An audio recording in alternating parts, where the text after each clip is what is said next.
Hey everybody, it's Dan, coming to you with what I think is going to be the first in a series of hobby videos that I want to make. I'm really not even sure yet what I want to call it, or even, conceptually what it is. It's just based on an idea I've had kind of bouncing around for a while that started when I was looking back through my phone at some old photos, just kind of clearing out space, and found pictures of models that I painted like years and years and years ago that at one point in my life, maybe all of us go through it at some point, I had to sell some stuff off for various reasons. And thankfully, I'm in a place now where I don't need to be selling models anymore. But it's weird because I found a bunch of stuff actually that I just had no memory of painting at all, which was strange. It was kind of like a Mandela effect thing where, because in some cases you say, oh yeah, I do remember that, but in a couple of cases it was like I have no memory of this place. So anyway, I thought maybe just for posterity, I don't know if anyone else will find any interest in these videos, but for myself, even just being able to look back potentially, decades from now and say, oh yeah, I do remember painting that or what have you. But yeah, I'm not really going into I don't even know how to categorize these. Maybe it'll make sense as it kind of goes on here. But what I have in my head is that this is voiceover of footage that I took a little bit earlier when I was painting, but is that it's going to be kind of something. It's not like I'm not going into this as like this is a tutorial on how to do whatever the title of this video is going to be. It's more of just like a ramble chat. And obviously I'll point out any tips or, give some insight into what I'm doing when that's relevant. But the real goal of this, for me anyway, is what I just mentioned, which is, having some footage, which down the road maybe I might find interesting or whimsical. But it's more that for me, when I'm painting, I really enjoy putting on videos of other people painting, not even like necessarily because I'm trying to learn anything. It's more just to have somebody chatting in the background about hobby stuff. I find that very relaxing. Painting in general for me is a very like zen and meditative thing. So that's why I prefer that kind of thing going on in the background, both because I find it relaxing, but also because it's nice to almost have somebody there with you while you're painting, I guess. So if anybody else finds that kind of thing interesting or that's something that they're into, hopefully they'll get something out of this. And yeah, I thought that, moving forward, I might be able to, like my goal here, I'm not going to necessarily do a next video of this particular unit that I'm base coating right now, whatever the next step might be. And that actually, my painting style is such that it's totally possible that like tomorrow I might start painting something different. I'm all over the place with different companies and units and whatnot. So even just from a content viewing standpoint, it'll be something varied potentially every time. But anyway, all of that is to say that kind of ramble there is a good proof of concept of what this is probably going to be, which is me just kind of chatting about what it is I'm doing while I'm doing it, sort of in the background there. So anyway, I guess let's get to it. So what I'm doing here, you can see there's 15 models here that I'm wrapping up the base coat on. And some of you might have seen the video I put out years ago where it's my base coat kind of dry brush highlight dip technique that I've been doing now for a couple of years solidly. So this is sort of the final step before I do those highlights and then ultimately dip the model. So this unit, this is dragged on painting these guys. I started these probably mid-December. This is recording in January of 2024. So yeah, mid-December of 2023. And I don't know, maybe you guys have this too, but there's some units, some models where they just seem to drag. Certainly freehanding a bunch of shields didn't help in terms of making this a fast project, but I don't know, this certainly the holidays too, I guess, kind of starting and stopping more rapidly than maybe I would at other times of year, but so what I'm trying to do now, there's 30 models that are fully base coated off to the left that you can't see. This is the last 15. And I do batch paint quite a bit, but I do it kind of I don't even call it a haphazard way. There is some structure to it. Like for example, like here, you can see the units, the unit in front of you, the 15 models, like the bronze armor, the red shields, the freehanding, what have you. I batch painted the whole unit as 45 models with all of those same colors, and then I broke them out once, like everything that had the same color on every model, once that was done, be it like the silver spearheads, the tan color I use for the spear shafts, right, the bronze armor, the black crests. Once that was all done as a big batch of 45 models, I broke them up into these smaller batches of 15 so that I could paint the tunics and what have you in slightly more varied colors. And so what you see me doing there now actually is exactly that. So I have like mini batches of 3 models here where I'm painting their tunics all the same color. The first 2 batches of 15, so the first 30 models that are done, I had chosen like really bright colors, which again, reading about the sacred band of Carthage, that they wore a lot of like really colorful fabrics and patterns and what have you for the time, and got kind of carried away with that. So like the unit right now looks kind of like a bag of Skittles. So I'm picking more neutral and tan colors here just to mellow that out a little bit.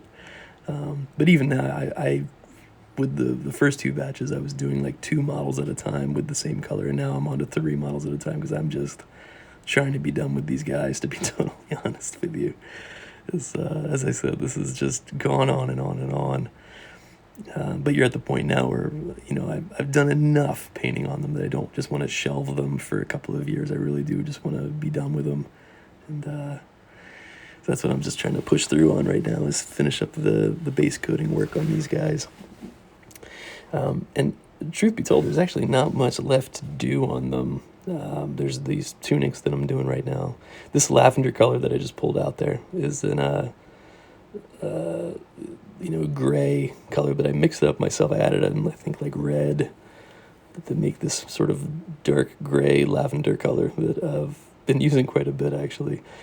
But you can see there's actually not that much left to do on a lot of these models. It's really just the tunics, the belts, the leather colors, and some bright gold accents, and then here and there's going to be little stuff. I'll break the models out at the end once I've gone through and done the tunics, the belts, and the bright gold color. So anything else that's kind of like touch-up work on anything, that's what I'll do at the very end there. I really like these models a lot. I'm a huge fan of Perry miniatures. I would say that overall, for much of my hobby career, they were probably my top sculptors for historical models.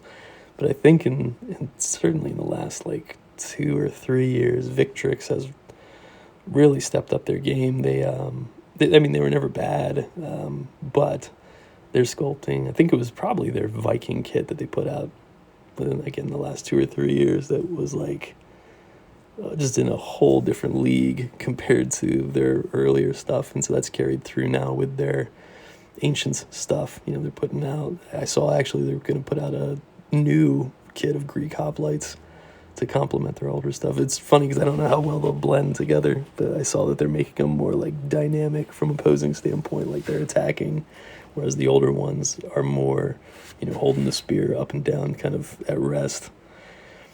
But yeah, I'm just absolutely in love with the models that Victrix has been making here for the last couple of years. And I saw actually they're going to be putting out more Dark Age stuff. They're starting a medieval line too, with like some medieval knights, probably like 13th century knights, which is fantastic, especially now with the old world and people potentially looking for like alternate Bretonians and stuff like that. I just think that they're doing some really incredible work.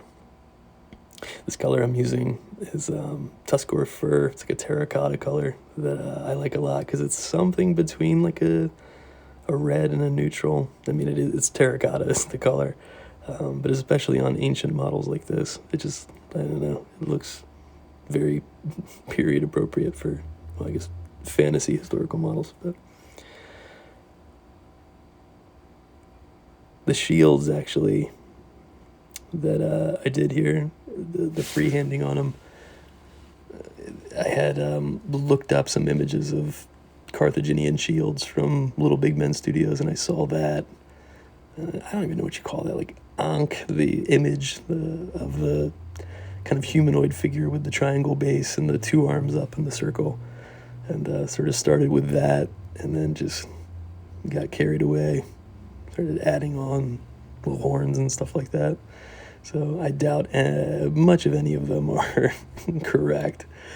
And again, as a like fantastical interpretation of a thing, I think it turned out all right. You can see too that some of the models are in various stages of basing because of what I mentioned at the beginning. I think that some of them were like bronze statue painted that I'm now effectively repainting. So what I'll end up doing after I'm done this base coating step is going through to like layer on sand, and ultimately the color that I use it's apple barrel paints for all my basing stuff, just because you don't really need high pigment paint and you need a lot of the paint for painting bases and stuff, so I don't want to use my high pigment count expensive like Citadel stuff. So I just use like apple barrel paint from Walmart. But what I'll end up doing, because like I try to pick out like any of the static grass and bushes and stuff that I had laid down, but some of it's just so well down on there that I'm just gonna have to basically paint over it, which I've done before. It creates kind of a cool effect when you then layer new static grass down on top of it. But that's why you see various bases in various stages of completion. So I've moved on from the tunic painting here to painting the belts and, dark brown portions of the models, mostly like shoes, again, belts, scabbards, things like that. What I have been doing recently is actually using two colors for that and then alternating between them. So I'm using Rhinox Hide from Citadel and Doombowl Brown is the other color. So what I do first is I'll go through and I wouldn't call it random. I kind of like alternate between like, right, this guy's shoes are going to be Rhinox Hide, and then this guy's belt is going to be Rhinox Hide, and then this guy's sword scabbard is going to be Rhinox Hide. And then what I end up doing after I've done this with all, in this case, 15 models, is I go through and I do it again, but anything that's left behind at that point gets the other color. So it creates this like I think, nice contrast between models. Having different shades of brown for belt buckles and stuff like that just creates a layer of realism, I think, or at least some visual interest to it. Some of these, again, I love these models. I think they're fantastic. Victrix does a great job, but those, the ones with the Greek armor, like the Greek style armor, not the Roman legionary armor there, like on that guy. I'll point it out again once I pull one of the models forward, but it's the white armor. There's a particular strap, the way that it's been sculpted, that's really difficult to paint, I found. I think it's almost like it's slightly too raised up for the scale. So what I found is that like either I went over it once very carefully and it either didn't get enough of the belt, or I end up like smudging it onto the white armor. So, and of course it's white armor, so any little mistake really stands out. But I multiple times like was cursing during the filming here, because I was like, God damn it, like I can't get this belt buckle right. That's another cool thing about this particular painting style that I've been using, is one, that it's fast, which is great when you've got like 3,000 unpainted models that you got to get through. But it's also very forgiving. Like, again, it really is just base coat, dry brush, kind of some dot highlights, and then dip the model or wash the model, what have you. But because the end result is so like kind of gritty looking, you really can get away with, you'll see a couple of times throughout that, like, I might bump the side of a leg with a dark brown color or something like that, and I really don't even bother to go back to clean that up. I probably should, but again, the end result, when you're looking at a unit of 45 models, what have you, that doesn't show up at all, right? And especially when you're gonna just dip the model in a bunch of what is functionally wood stain, it creates some cool shadows and stuff. Like, it really just doesn't stand out at all. It's almost not worth the time to go back to clean up.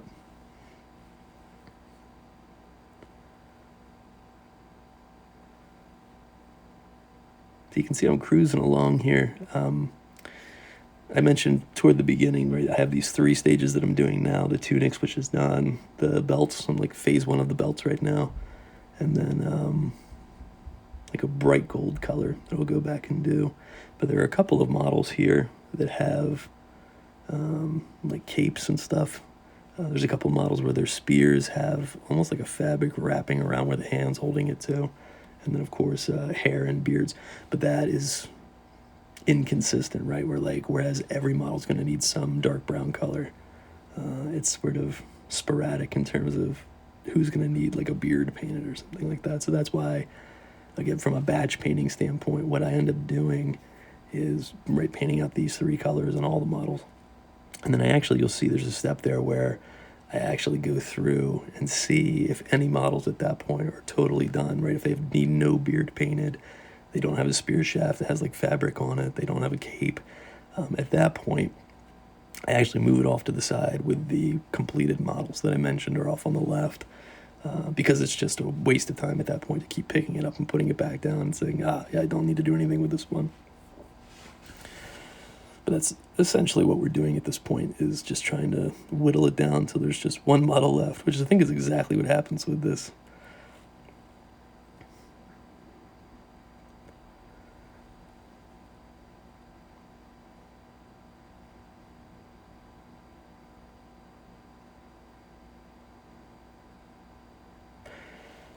So I mentioned before, we've gone through with the Rhinox hide, and I'm switching over to the Doom Bull Brown now to basically go through all those models one more time. And if there's anything leather or that should be brown, it's going to get painted in Doom Bull Brown, which, as I said, just creates kind of a nice variation for the unit. There's, like, sometimes I even get crazy with it. Like, I'll add in a 3rd color or even a 4th color. Like, I also have Dryad Bark, which is, it's almost identical to Rhinox Brown. Rhinox Brown is just a slightly warmer color. Like, there's a little bit more red in it, I would say, as in terms of brown, like a chocolatey brown. Dryad Bark is cooler on the brown side. But, I mean, like, if you paint 2 models, when we're talking about belts, right, I don't think anyone could really tell the difference between the 2 colors. So sometimes I'll add that one in too.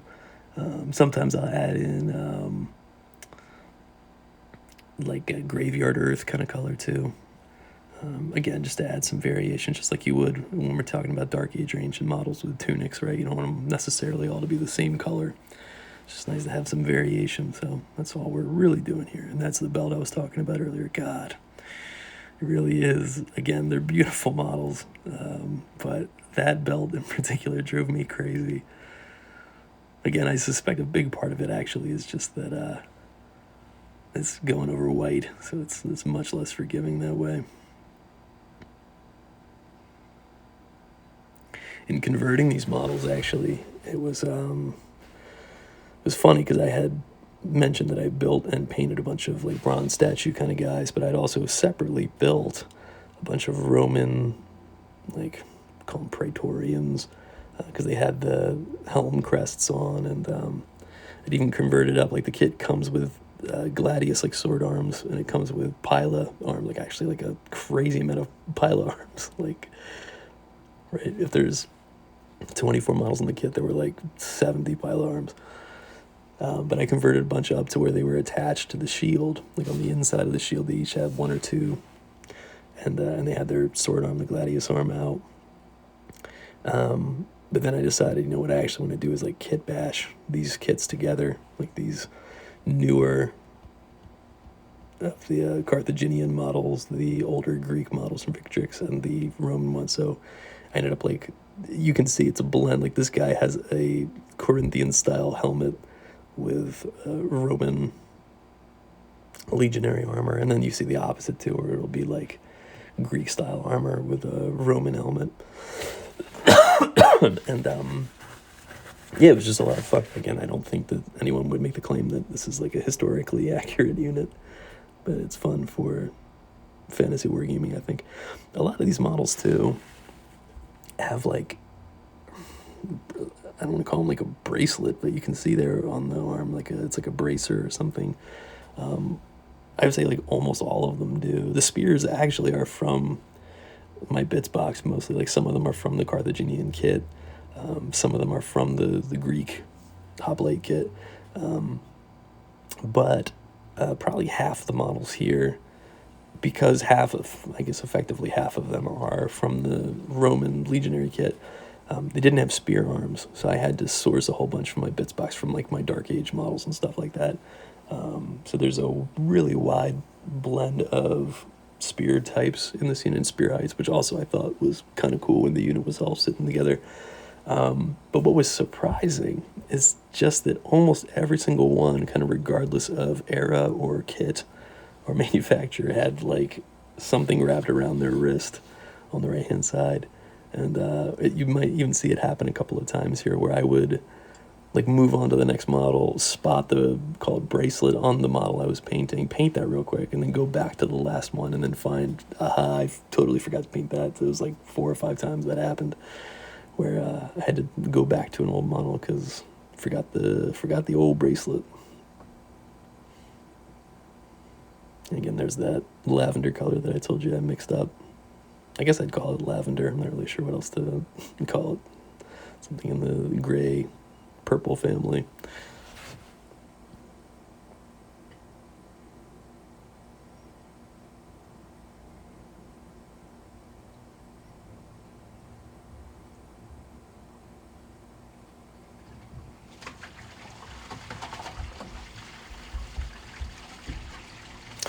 That model in the middle there that you can see, well, right beneath my pinky, but now behind my other hand, that is a Warlord Games model, actually. So everything else here, all the plastic that you see, is all Victrix, with some exceptions, again, in terms of like bits. But by and large, they're all Victrix models from different kits. But that, it's a unit champion, is a Warlord Games metal model. It was actually like a special edition, well, at least at the time, special edition. I think it's just a normal release for them now, or at least it's still on their web store. But it was modeled after Russell Crowe's character from Gladiator.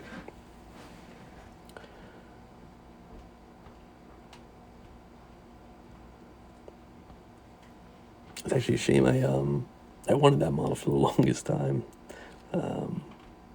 and was very excited when I was finally able to pick one up, thinking actually it was going to be like a character model for my mercenary army.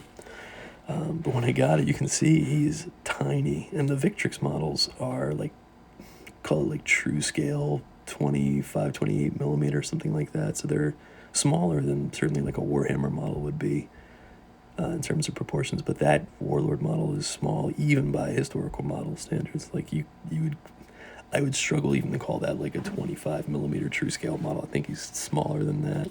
And from what I've seen, actually, like the older Warlord Games plastic kits, that's a common problem. Like I did at one point, long time ago, have their Praetorian kit, and it was exactly the same problem, where it was like, I would almost call it like a 20 millimeter model, probably slightly larger than that, but like erring on more 20 millimeter than 25 millimeter. Which again, when I typically do is fantasy wargaming, so when you're pushing it up against like a Warhammer Chaos Warrior, it looks pretty silly. Anyway, but I got this model that on the website looked beautiful, fantastic, and it was just what I wanted for a character. But then I got it, and I was like, I can't use this as a character. This is puny. So anyway, he's the unit champion for this unit. Still a very cool model, well sculpted. No complaints about the model itself, aside from the size of it. The irony too is, even when I got him, I actually had the opposite fear. I thought like, oh god, this is going to be too big compared to the other models. I guess because it is like a diorama piece, because it even comes with like the dog that he has in the movie. And so I thought this is going to be like a slightly too large, call it like a 32 millimeter model for a diorama.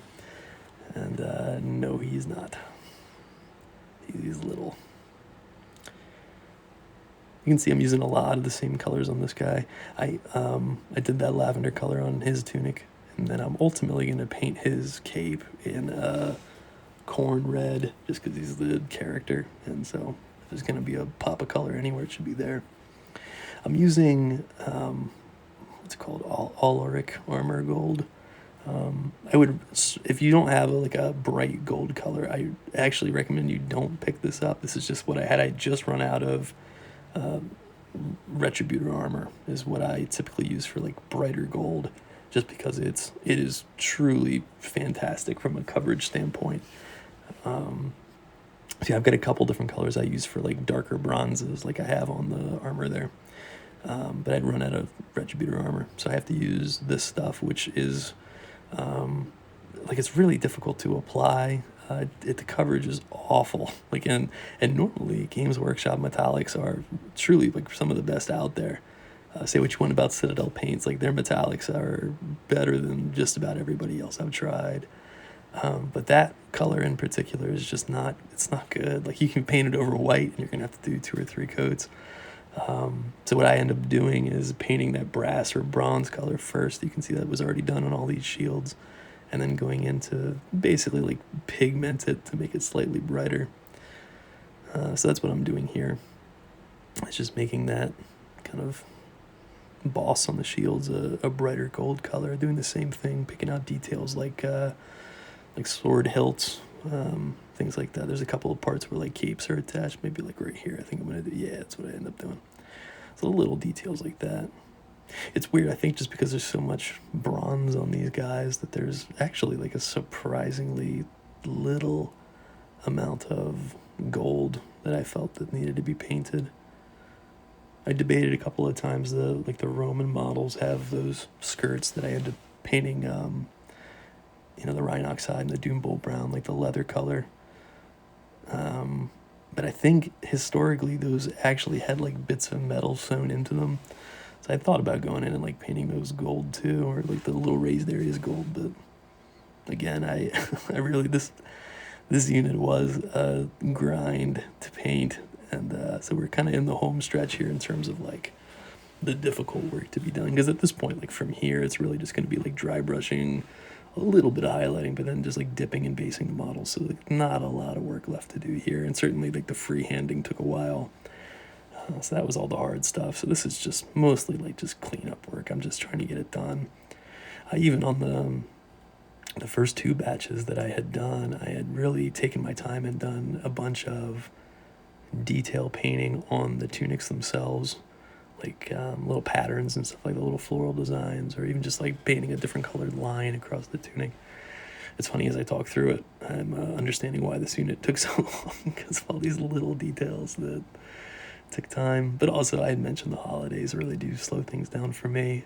I don't know if that's the same way with you guys, but it's not that yes, I did paint less over the holidays, but it was more actually that it was like more broken up. Like I would sit down to paint, instead of having like an hour at a time to paint, it would be like 15 minutes at a time. So I think that also contributes to this feeling of things taking much longer than perhaps they actually did. Because I think if you actually timed it, you would find that this unit really didn't take any longer than maybe the other units of 45, 50 models that I've painted at once. Really in the same technique too, right? Like batch painting some things as very large units, and batch painting other things as sort of subgroups. Which is what I really would recommend if you're into like batch painting. The truth is, I actually don't like batch painting more than, say, 20 models at a time. Depends on the mood, right? Like sometimes you just want to zone out and not think. But even this, there's an element of thinking too when you're talking about like choosing tunic colors, right? Which belt is getting this brown color versus which shoe is getting the other brown color. Versus like, right, I'm just painting red tonight. All the shields are painted red. There's some days where it's just really nice to zone out and paint red and not worry about anything else. And then, of course, there's other nights where you want to put some thought into like, right, how do I want to do this shield design? That's another reason I think why I really do hop between projects so much. Like over on the right-hand side right now, there's some painted Oathmark orcs. I think I'll probably do a separate video for those of maybe painting them. Like there's a whole batch of 10 where all I need to do is the base work on them. Like the models are totally done. But it really is a like mentality thing. Like I said, like some nights I just want to paint one color and not think about anything. Some nights I want to be more creative or get more detailed with stuff. So yeah, I'm sure there will be some night that comes along where all I want to do is sit down and base some works, and they'll be there for me. I also go on like building sprees for the same reason, where it's like I don't feel like painting anything for a month, so I'll just build a bunch of stuff. Or like sometimes where it's not even building, it's like I want to convert a bunch of stuff, right? Maybe I have some built models, but I want to change the weapons or make them slightly different. So that's the thing about this hobby that I enjoy so much. I think that depending on what you're looking for, there's always something to explore, something to do.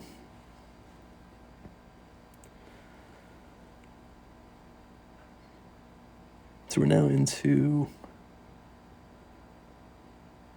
I had, while I was rambling there, I had done what I'd mentioned I would do earlier, which was to like separate them out into which ones are totally done, which got moved over to the left-hand side, and the ones that need something, right? Be it a beard, be it the cape that like I'm painting right now. You can see that guy still needs a beard. So what I ended up doing, because I think there was like, once I vetted them, right, the first batch, there were like 10 left of the 15. So what I try to do here is like pick out colors that can kind of play double duty. So like, right, maybe a beard on this guy, which is, I think all that needs to be done to finish him. Yep, so he's off to the left now. And then that guy, I think it's a spear shaft. Yeah, that's what he needs. So like, yeah, that brown color works for both. So there you go. So I'm able to knock out 2 models with one color with sort of the ancillary stuff that's needed here. Now he's off to the left too. So now that's basically all I'm doing. I'm looking at call it 7 or 8 models that are left, and just trying to pick colors that I might be able to use on multiple models. This is I like this color a lot. It's Iron Arc skin. I don't know how you pronounce it, but it is a tan color, but there's like a green hue to it, so it's probably unusual for like a beard. But it'll get washed anyway. It's gonna look like a bright tan color with the brown wash over it. So it's a neat color and very good coverage on it.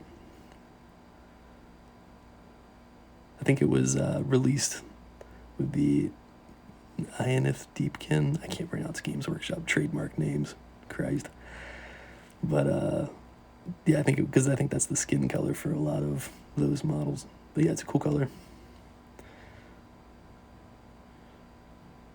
Now we're into Carrickstone. This is another one that has like really bad coverage. It's very similar to Graveyard Earth in terms of the color. I have them actually side by side in my painting box, or the box of paints. I've got 2 of what you see behind my hand there, where you see some like Vallejo and Army Painter paints sticking up. But I color coordinate, I should say, all my paints as they're in storage. And yeah, that Carrickstone is right next to the Graveyard Earth, but Carrickstone just has way worse coverage. But here again, I'm not as worried about it just because these models are getting dipped. And then yeah, so I'm bringing out the last 5 models that are left to do here from a base cutting standpoint. And so I know, like, I have to think for a second about like what I want to do with the beards and the other guys. But I do know that this guy, I want his cape to be corn red, like I had mentioned earlier. So I'm just going to knock that out real quick while I think about the other ones. But yeah, kind of in the home stretch with these guys. And then I'm really not sure what I want to move on to once this unit's totally done. Again, there's just the highlighting and the dipping, and then the bases on these, which is probably another couple of nights of work. But I've got a ton of stuff. I've got a bookcase behind me where I have models and units in various states of completion. So I've got some stuff that's base coated that I'd done earlier, some stuff that's like just primed white, some stuff that's built and not primed. So I'm not sure actually. Again, it'll just kind of depend on the mood that evening. That's what happened with these guys. It was just kind of on a whim that I started it. And it became this thing where, well, I'm far enough along now that I want to be done and not just have another half-completed unit on that bookshelf. I'm going to move it over to the display case. I've actually got enough ancient models now, both collected and now almost painted, that it's almost like I'll have a third army started. I've got call it like 3 wings to my mercenary forces collection, where it's got the I call it like 16th century, more like Renaissance, German guys, a lot of Perry miniatures, what have you, that I use as Empire. I've got a bunch of Dark Age stuff, a lot more Victrix that I've been using as dwarves.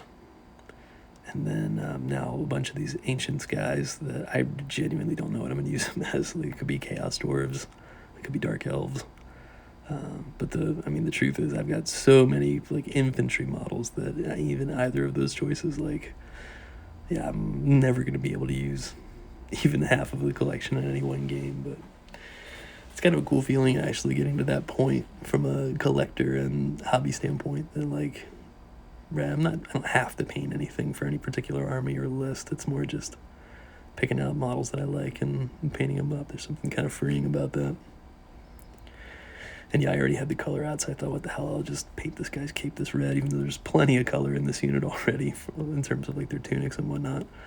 But I'm tired. I wanted to wrap this unit up, be done with it.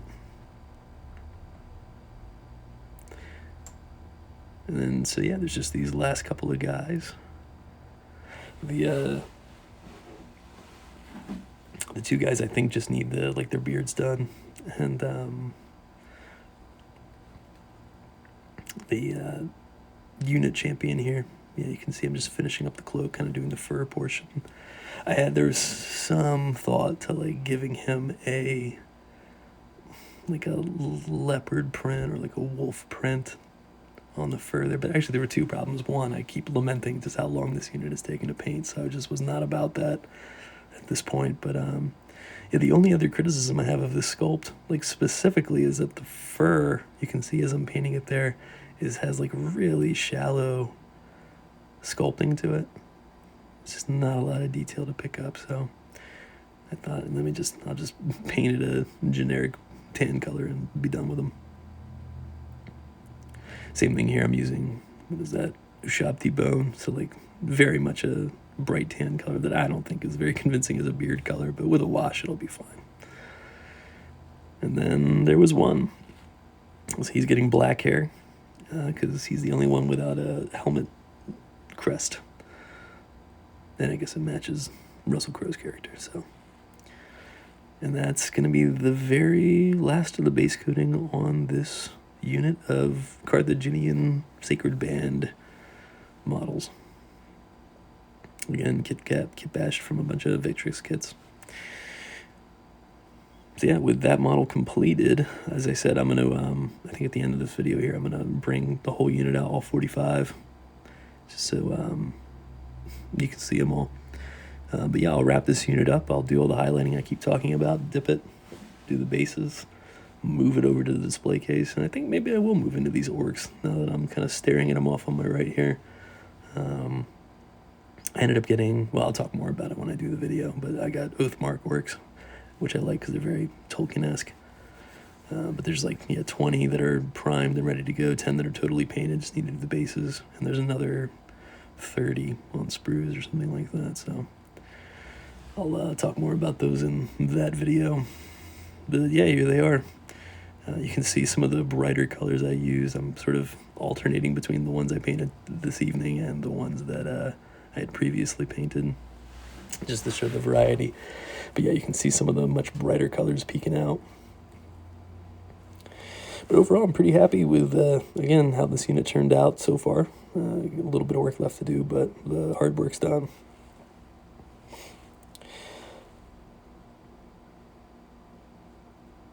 And again, not sure what it's going to be used as, but anyway, it was fun to paint. So that's probably going to be it for this video. And like I said, I have aspirations anyway to make a series out of this, so stay tuned for more. Thanks for watching, everybody.